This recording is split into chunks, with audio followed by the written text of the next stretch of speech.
آپس میں تو میں نے یہ دیکھا ہے کہ کچھ نہ کچھ ہم روایات سے دور ہوتے چلے گئے. زیبا آپا آپ ہمارے ساتھ موجود ہیں, میں آپ سے ضرور جانوں گا کیونکہ میں یہ گستاخی نہیں کر سکتی, اتنی بڑی عالمہ بیٹھی ہیں آپ. بلا شبہ ڈاکٹر ثروت عسکری صاحبہ بلا شبہ ایک سرمایہ ہے, بلکہ میں یہ کہوں گا کہ اگر آپ کی بات کو بڑا کرتے ہوئے ٹیلی ویژن اسکرین پر مذہب حقہ کی نمائندگی کرنے والی معدود چند خواتین میں سے انتہائی نمایاں خاتون ہیں اور بہت فصیح و بلیغ بات کرتی ہیں اور بہت ہی مدلل بات کرتی ہیں. تو ثروت آپا میں آپ سے جاننا چاہوں گا وہی روایت والی بات, پھر میں ان کے پاس بھی آ جاؤں گا. کیا روایات ڈیمیج ہوئی ہیں؟ اس شب کے حوالے سے بھی ہم بات کر رہے ہیں کہ آپ کے بچپن میں, ہمارے بچپن میں جس اہتمام سے شب برات کا جو ہے وہ عنوان باندھا جاتا تھا, ایسا لگتا تھا جیسے گویا کوئی عید ہے. نئے لباس پہنے جاتے تھے, خاندان اکٹھے ہوتے تھے, میٹھا بنتا تھا اور جو ہے وہ اکٹھے ہو کے عبادات کا اہتمام ہوتا تھا. تو اس میں کوئی کمی آپ کو لگ رہی ہے؟ ایک چیز میں ایڈ کر دوں, ایک اور چیز بھی مجھے اب نظر نہیں آ رہی, وہ عید بھی جاتی تھی شب برات والی رات میں, ہاں وہ بچیوں کے گھر میں, بیٹیوں کے گھر میں, بہنوں کے گھر میں, اور ایک وہ چنے کی دال کا حلوہ ہم بریک میں بات کر رہے تھے. اچھا, سب سے پہلے ہمارے ہاتھوں میں جو اسمارٹ موبائل فون ہے, اس موبائل فون میں ایک جہان تازہ آباد ہے. ہمارے ہاتھوں میں, اور یہ جو کووڈ لگا اس نے سارے بچوں کے ہاتھوں میں یہ موبائل فون پکڑا دیا پڑھائی کے لیے.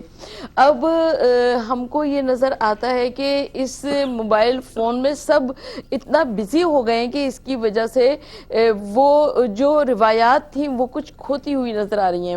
مگر اس کے باوجود جیسا کہ آپ نے کہا کہ ہمارے خاندانوں میں جیسے جایا کرتا تھا, شبرات عیدی جایا کرتی تھی, تو بالکل ابھی بھی جن گھروں میں روایات موجود ہیں, جن گھروں میں اقدار موجود ہیں, ان گھروں میں ابھی بھی ہوتا ہے. ابھی میرے گھر میں میرے بڑے بھائی لے کر آئے تھے, تو حقیقتاً یہ ابھی بھی یہ چیزیں گمی نہیں ہیں, اور چنے کی دال کا حلوہ بھی بنتا ہے.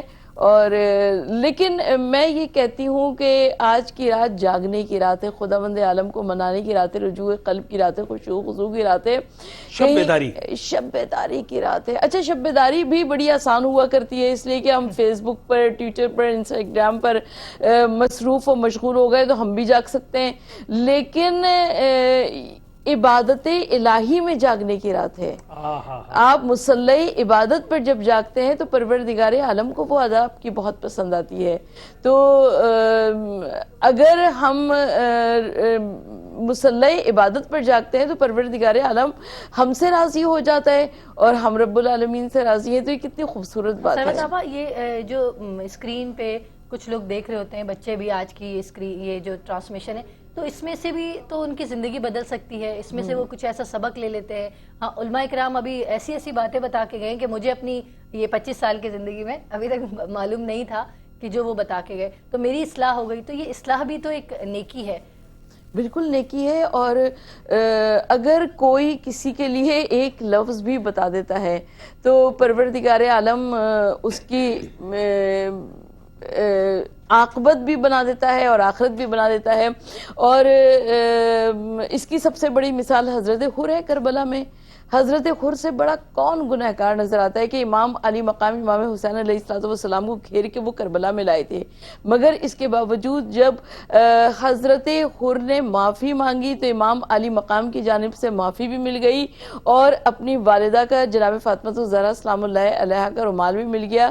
تو یہ ایک بہت بڑی مثال ہے ہم سب کے اچھا, سامنے. یہ جو ٹرننگ ہے عابدہ, یہ بڑی کمال بات ہے ناظرین محترم, کہ یہ جو آپ کی ذات میں اندر سے تبدیلی آتی ہے, دراصل یہ خدا کو عزیز ہے کہ آپ اپنے اندر سے تبدیلی لے کر آئے. وہ جو ظاہراً ہاں میں اسے تسلیم کر لیتا ہوں, میں مان لیتا ہوں, لیکن وہ جو بالقلب ہوتی ہے نا, دل کے ساتھ, وہ تبدیلی اصل میں تبدیلی ہے. کیا کہیں گے زیبا؟ بات کو بڑھاؤں گی میں. دیکھو, بات یہ ہوتی ہے کہ آپ اگر اپنے بچوں کو کچھ بتاتے ہو تو اس کے لیے پہلے آپ کو خود کرنا پڑتا ہے, اس کے بعد آپ کے بچے اس چیز کو فالو کریں گے. بالکل بالکل. اگر آپ اپنے بچوں کو آیاؤں پہ چھوڑ دیتے ہیں,